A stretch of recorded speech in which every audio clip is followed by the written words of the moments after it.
তিনি রাস্তায় পতাকা এঁকে সেখানে লাথি মেরেছেন, পতাকা পুড়িয়েছেন এবং নরেন্দ্র মোদীর মূর্তিকে জুতো পেটা করেছেন, তার যে কুশপুত্তলিকার জুতো পেটা করেছেন, আগুন দিয়েছেন, গলায় জুতোর মালা পরিয়েছেন, যা যা করেছেন আমরা যদি এখন লিস্ট করি তাহলে এই চিঠি অনেক বড় হয়ে যাবে।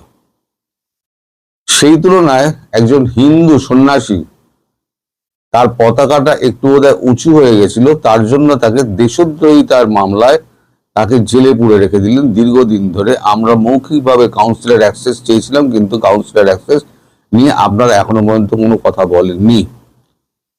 যখন আপনারা এই সমস্ত কাণ্ড করে যাচ্ছেন তখন আপনারা কি করে সাম্যতা এবং মানে ভালো সম্পর্কের আপনারা আশা করেন ভারতের কাছে?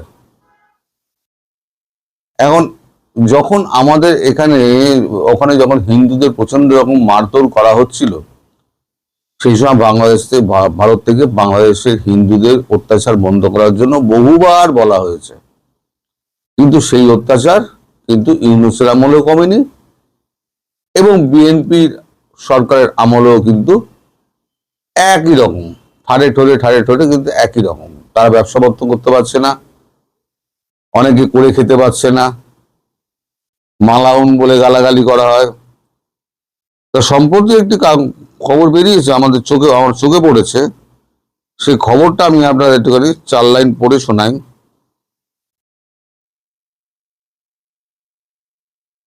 কোথায় গেল রে ভাই?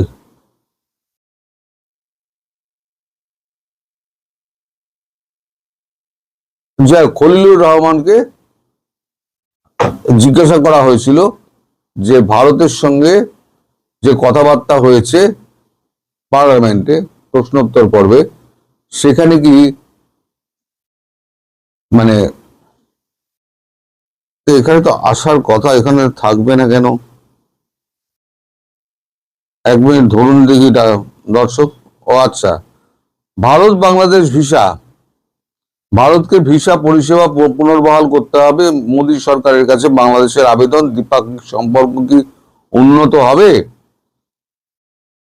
দ্য ডেইলি স্টার জানিয়েছে বাংলাদেশি নাগরিকদের জন্য ভিসা প্রদান প্রক্রিয়া স্বাভাবিক করতে ভারতকে আহ্বান জানিয়েছে দেশটির পররাষ্ট্র মন্ত্রী খলিলুর রহমান।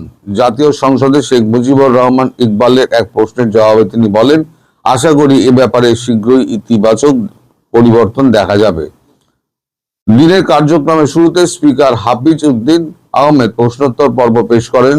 ইকবাল জানতে চান ভারতের সঙ্গে সম্পর্ক উন্নয়নে সরকার কোনো উদ্যোগ নিয়েছে কিনা এবং ভারত বাংলাদেশিদের পর্যটন বা ব্যবসায়িক ভিসা বন্ধ করেছে কিনা। তিনি ভ্রমণ ভিসা সংক্রান্ত প্রক্রিয়া সহজ করার জন্য গৃহীত পদক্ষেপের সম্পর্কেও তথ্য জানতে চান। বাংলাদেশের পররাষ্ট্রমন্ত্রী জানিয়েছেন যে তিনি সম্প্রতি একটি শুভেচ্ছা সফরে ভারতে সফর করেন।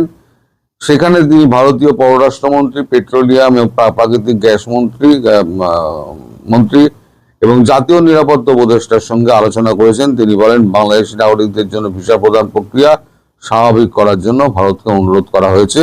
আশা করা যায় এ ব্যাপারে শীঘ্রই ইতিবাচক পরিবর্তন দেখা যাবে। এই চিঠিটার একটা অংশ ওই চিঠিতে তুলে দেওয়া হয়েছে। তুলে দেওয়া দিয়ে বলা হচ্ছে যে এই যে আপনারা বলছেন যে সাম্যতার ভিত্তিতে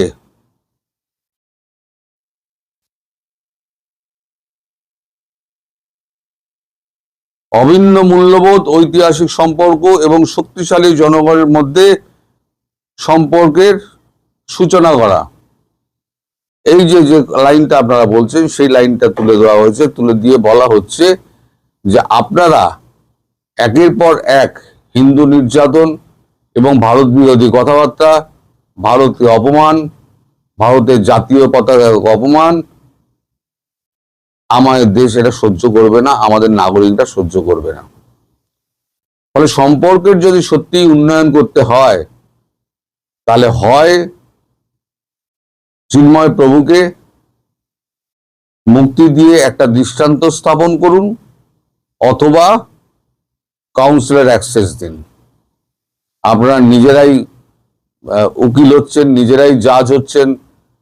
ভারতবর্ষের একজন হিন্দু, যিনি বাংলাদেশি নাগরিক, ভারতীয় হিন্দু, বাংলাদেশি নাগরিক, সবই তো হিন্দু ছিল, তারপরে সবগুলো কনভার্টেড হয়েছে। যারা কনভার্ট হননি তারা ওখানে হিন্দু রয়েছেন। তাকে আটকে রেখে দিয়ে আপনারা সাম্যতা, সমতা, এখন সমঝোতার কথা বলেন, এটা কি করে হয়?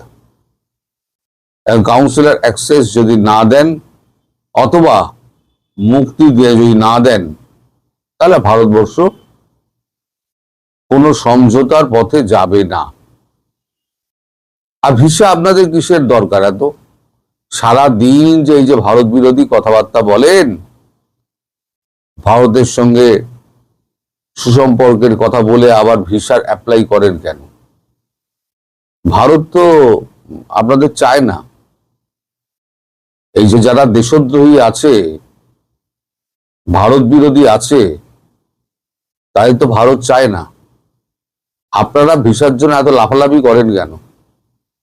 ভিসা পেলে মানে হাতে একটা স্বর্গ পেয়ে গেলেন, অথচ ভারতবর্ষ থেকে ফিরে গিয়ে চিকিৎসা নিয়ে ঘোরাঘুরি করে কেনাকাটা করে আপনারা তারপরে গিয়ে ভারতবর্ষকে আবার গালি দেবেন। ভারতবর্ষ থেকে চাল নেবেন, ডাল নেবেন, তেল নেবেন, নুন নেবেন, সব নেবেন, কাঁচা লঙ্কা নেবেন, সবজি নেবেন, সব নেবেন, নিয়ে আবার ভারতবর্ষকে আবার গালি করবেন। আপনারা হয়ে গেছেন একটা মানে অকৃতজ্ঞ জাতি। সমগ্র জাতি নয়, ওই কিছু অংশ তারা হচ্ছে অকৃতজ্ঞ। বাংলাদেশের 90% মানুষ কিন্তু ভারতবর্ষের পক্ষে আছে বলে ভারতবর্ষ এখনো পর্যন্ত বাংলাদেশের সঙ্গে সম্পর্ক টিকিয়ে রেখেছে। আর আপনারা যে ভাবছেন না গঙ্গা চুক্তি হয়ে যাবে, তিস্তা জলবন্টন চুক্তি হয়ে যাবে, একটাও হবে না, একটাও হবে না। পাকিস্তান এখন শুকা মরশুমের জন্য পাকিস্তান কি করেছে? এই যে WTO বন্ধ করে দিয়েছে, এটা আপনার ওদের যে জল বন্ধ করে দিয়েছে, তার জন্য ওরা ইউএনজিএ তে গেছে। ইউএনজিএ থেকে ঘোড়ার ডিম কি হবে? ইউএনজিএ কে ভারত বগল দাবা করে ফেলে রেখে দিয়েছে। United nation security council, United nation security কাউন্সিলে গেছে। তা ভারতবর্ষ বলেই দিয়েছে, এবারে যদি আমাকে বলা হয় যে ইউনাইটেড নেশন সিকিউরিটি কাউন্সিলে আমার সদস্যপদ দেওয়া হচ্ছে, আমি নেব না। কারণ ওরা কোনো অর্থ নেই, অর্থহীন। ওটা আমেরিকার কথায় উঠে বসে, যেটা শেখ হাসিনা বলেছিলেন। ওই মহিলা কিন্তু অনেক দূরদর্শী। তিনি যা চিনেছেন এই পৃথিবীকে, এই আমেরিকাকে, আপনাদের মধ্যে এরকম বাংলাদেশি একজনও জন্মায়নি।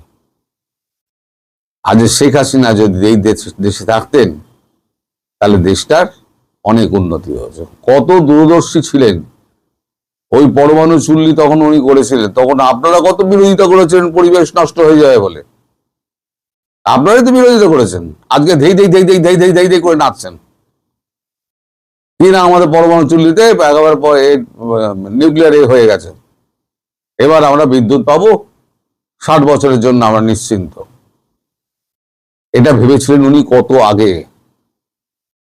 ওই জন্য আমি বলি যে ওনার মতো দূরদৃষ্টি সম্পন্ন মহিলা আপনাদের দেশে আর জন্মায়নি, জন্মাবেও না। আগে চিন্ময় প্রভুর মুক্তির ব্যবস্থা করুন, কাউন্সিলর অ্যাক্সেস দিন, আর ভিসা এখন হবে না। আমি পরিষ্কার জানিয়ে দিচ্ছি, ভিসা এখন হবে না। ওসব চৌপাট গল্প শুনে রাখুন, দেখবো এই সমস্ত হবে। ভিসা পাওয়া যাবে না। ভিসা এখন ভারত দেবে না, কারণ ভারত আপনাদের বিশ্বাস করে না। বহু আগে বলেছি আমি। প্রণয় বর্মা যখন বললেন যে খুব শিগগির ট্রাভেল ভিসা দেওয়া হবে, আমি তখন আপত্তি করছিলাম, বলেছিলাম যে দেওয়া হবে না, উনি বাজে কথা বলছেন। আজ পর্যন্ত দিয়েছে? উল্টে উনি ট্রান্সফার হয়ে গেলেন বেলজিয়াম না কোথায়, রাষ্ট্রদূত করে তাকে পাঠিয়ে দেওয়া হলো। সেখানে আমাদের দীনেশ ত্রিবেদী রাজনৈতিক নেতা, তিনি যাচ্ছেন রাষ্ট্রদূত হয়ে। আপনাদের আর কেউ বিশ্বাস করে না, অন্তত ভারতবাসী তো বিশ্বাস করেই না। আপনারা যারা দেশদ্রোহী আছেন তাদের